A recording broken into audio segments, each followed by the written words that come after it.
Poder Judiciário, o que é, do que vive, do que se alimenta? Fala pessoal, tudo bem com vocês? Nos primórdios do canal eu gravei um vídeo chamado Como se organiza o Poder Judiciário. E faz algum tempinho que eu já tô querendo regravar esse vídeo e mesclar com outro vídeo antigo também do canal que fala sobre os nomes, né, a nomenclatura dos cargos jurídicos. Então o objetivo do nosso vídeo hoje é explicar como se organiza o Poder Judiciário, como que ele se divide aí em tribunais, juiz, desembargador, quais são suas funções, enfim, o que cada uma dessas coisas faz, e também trazer os nomes, né, explicar quais são os nomes, né, no primeiro grau se chama juiz, segundo grau se chama desembargador e assim por diante. Então, espero que vocês gostem do vídeo. Se vocês gostarem, aqueles recadinhos básicos de sempre, curta, se inscreva, compartilhe, aquilo tudo que já é prático que vocês sabem. E se por acaso vocês gostarem muito e quiserem contribuir com o canal, você pode fazer um Pix ou se tornar membro do canal, aí os links vão estar na descrição do vídeo. Bom, começando, né, nós sabemos que o Brasil ele é dividido ali em três poderes, o poder executivo, o poder legislativo e o poder judiciário. Hoje nós vamos falar basicamente como se organiza o poder judiciário. E pra gente falar isso, a gente precisa começar falando que no Brasil nós temos 5 tipos de justiça. São justiças que são separadas pelos seus temas. Essas 5 justiças, elas também têm 3 graus de jurisdição cada uma. Para jogar real, nós podemos até falar que nós temos 4 graus de jurisdição, mas isso aí eu vou explicar mais pra frente. E para ajudar, eu vou usar um esqueminha aqui, até o mesmo esqueminha que eu usei no vídeo anterior, para vocês conseguirem compreender melhor e entender essa estrutura do poder judiciário no Brasil. Como eu disse, nós temos 5 justiças. Nós temos a justiça comum e a justiça especial. Dentro da justiça comum, nós temos a justiça estadual e a justiça federal. E as justiças especializadas ou justiças especiais, nós temos a justiça do trabalho, a justiça eleitoral e a justiça militar. Todos eles aqui são juízes, são concursados, precisam passar por um concurso público e na nomenclatura a única exceção ali que nós temos é na justiça militar, que alguns chamam de juiz auditor, outros chamam só de auditor. Então, mas é magistrado da justiça militar. Essa linha de baixo então que vocês estão vendo é a primeira instância ou o primeiro grau da justiça, das 5 justiças brasileiras. Também atua nesse primeiro grau, nessas 5 justiças,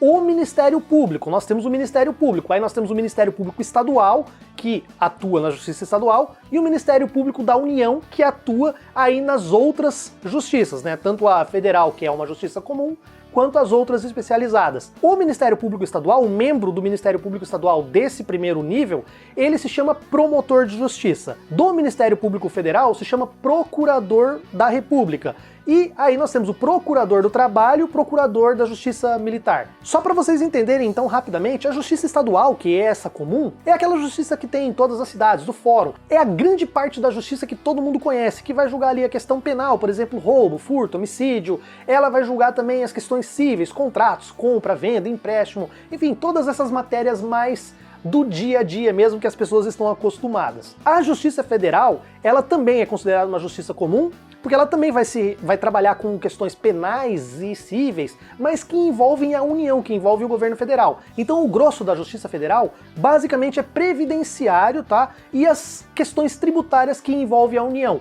E alguns crimes específicos também que ela pode apurar. A Justiça Federal pode, por exemplo, julgar homicídio, né, fazer tribunal do júri para homicídio? Pode, eventualmente ela pode, se, por exemplo, um policial federal ele for assassinado ou morrer durante o seu trabalho. Então você vai ter ali a possibilidade dessa Justiça Federal estar também julgando crimes comuns quando as vítimas são servidores federais. A Justiça do Trabalho, não precisa nem falar muito, ela é para julgar as questões relativas à situação de trabalho. Muitas pessoas falam que não precisaria existir Justiça do Trabalho no Brasil. Isso não deixa de ser verdade, até porque, por exemplo, nos Estados Unidos não tem Justiça do Trabalho. Se nós não tivéssemos Justiça do Trabalho e nós tivéssemos ainda assim a legislação do trabalho, porque lá nos Estados Unidos existe sim leis que regulam as relações de trabalho, só que se você não tivesse uma justiça especializada do trabalho, você estaria deslocando essas ações, esses julgamentos, lá para a justiça comum, ou para federal, ou para estadual, eu não sei, né, conforme seria a Constituição. O fato é que aqui no Brasil nós temos uma justiça especializada para julgar essa questão das relações de trabalho. A eleitoral, também bem básico, para julgar as questões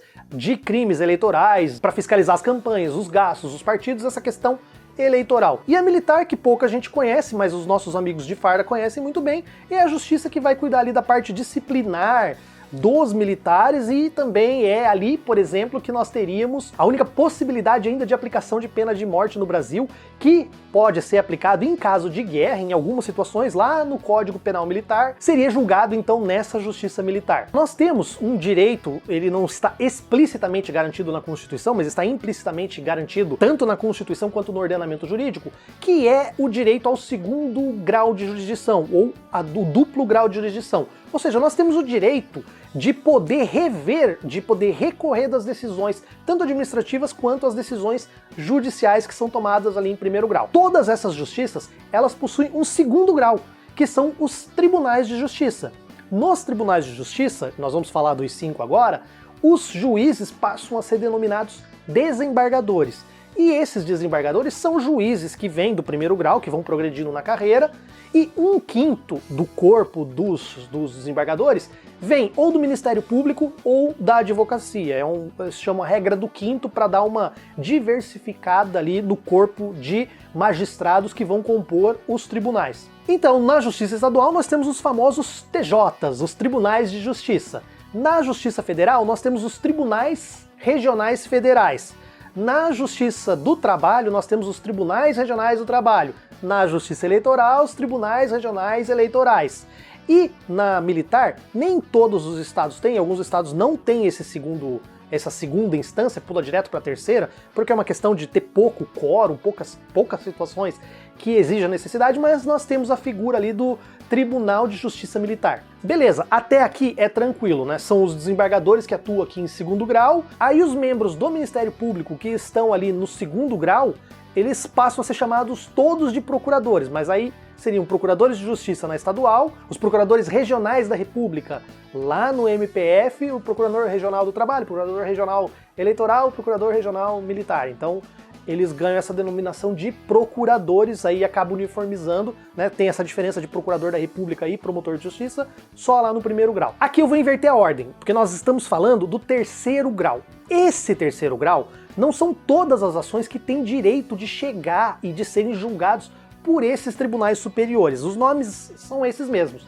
tribunais superiores. Os tribunais superiores, eles têm o objetivo de uniformizar as decisões, porque o Brasil é um país muito grande, tem muitas regiões, então esses tribunais eles podem, por exemplo, lidar com decisões que são diferentes entre tribunais regionais distintos, e eles têm o papel de uniformizar. E eles também têm o papel de ver se uma decisão, se um determinado ato, ele está de acordo com o quê? Com a legislação federal. Porque muitas vezes você tem decisões que são feitas com base em leis municipais, leis estaduais, e às vezes também em lei federal, mas essa decisão pode contrariar uma lei federal. Então, essa é uma das funções desse terceiro grau, né, desse terceiro grau de jurisdição, que são os tribunais superiores. Nós temos então o Superior Tribunal Militar, o TSE, que é o Tribunal Superior Eleitoral, o TST, que é o Tribunal Superior do Trabalho, a gente vai se atrapalhando, é muitos nomes, e para as justiças comuns, nós temos o famoso STJ, que é o Superior Tribunal de Justiça. Aqui a nomenclatura dos magistrados já muda novamente, não é juiz, não é desembargador, passa a ser chamado de ministro. Só que nós temos um problema muito sério no Brasil, porque os ministros, via de regra, os ministros que nós temos aqui nesse terceiro nível, inclusive no STF que nós já vamos falar, eles são nomeados pelo presidente da República. Essa nomeação vai para o Senado, né, que vai sabatinar, que vai homologar ou não. Mas são indicações políticas. Claro, alguns desses tribunais eles até fazem uma exigência de que, por exemplo, um quinto, um terço, sei lá, seja vindo das carreiras de baixo, né?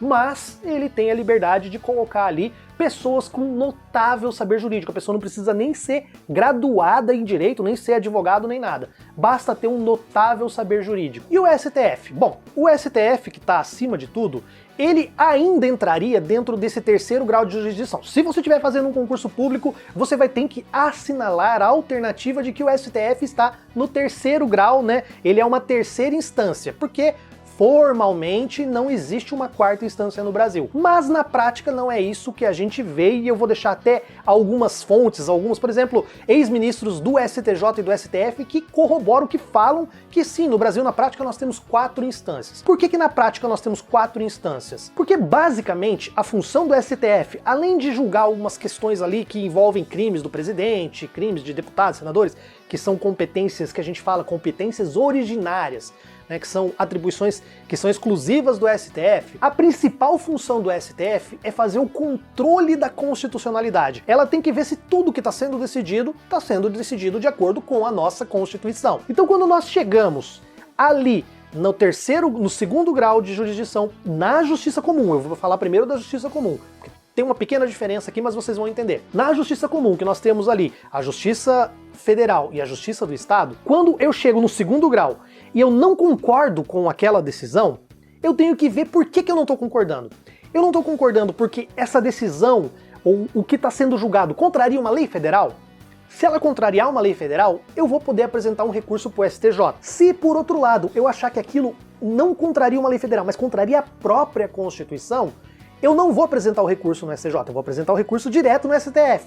Então eu continuo fazendo 3 caminhos, né? Você vai trilhar 3 passos, porque você vai pular o STJ direto para o STF. Só que, via de regra, quando uma decisão ela não respeita uma lei federal na sua concepção, por um entendimento que é lógico, é cabível, e por isso que existe isso e é aceito no STF, quando você contraria uma lei federal, e aquela lei federal ela é prevista como a lei que vai regulamentar determinada situação lá na Constituição, a Constituição fala das atribuições e das questões da lei federal, quando você está desrespeitando uma lei federal, indiretamente ou não imediatamente, mas mediatamente você está também desrespeitando o quê? A própria Constituição.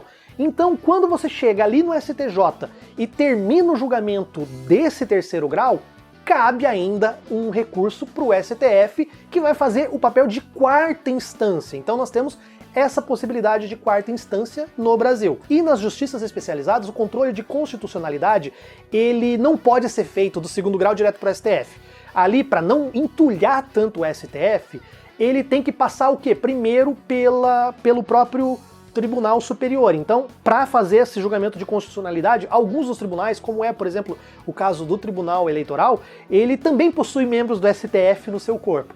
Então, você precisa obrigatoriamente, para questionar a constitucionalidade de alguma coisa, nas justiças especiais, passar pelos 3 graus antes de chegar no 4º grau, que é o STF. Então, pessoal, basicamente esse aqui é o cronograma que mostra como se organiza o poder judiciário no Brasil. Nós temos então 5 justiças, 2 comuns, 3 especializadas, nós temos 3 graus de jurisdição na teoria, com o STF funcionando como o 4º grau. E o CNJ, você pode perguntar. O CNJ ele não entra bem, ele posso colocar ele até do lado do STF, porque o CNJ ele não aplica o direito jurisdicional. Se você tem um problema, esse problema tem que se resolver na justiça, passando por essas instâncias. O CNJ, ele não pode rever o teor dessas decisões, ele não pode alterar ou julgar ou interferir no julgamento dessas decisões que correm na justiça.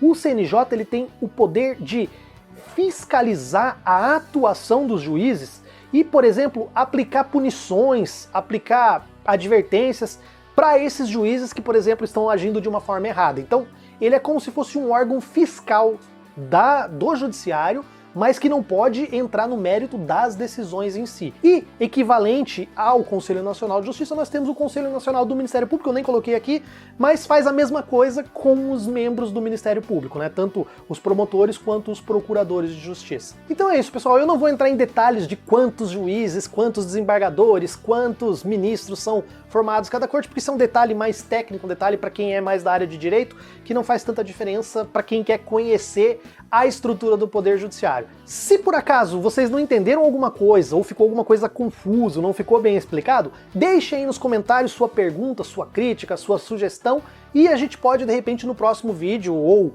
no final do próximo vídeo, fazendo alguma coisa parecida com o que o Nerdologia faz, vir e trazer essa informação complementar. E por falar em Nerdologia, hoje, dia 4 de fevereiro, dia que está indo ao ar esse meu vídeo, vai estar saindo também um vídeo lá no Nerdologia chamado A Privacidade é uma Ilusão? É um vídeo que vai falar sobre a questão dos dados, Lei de Proteção Geral de Dados, sobre os termos de WhatsApp, Facebook, essas coisas assim, muito legal. Vai ser um Nerdologia especial.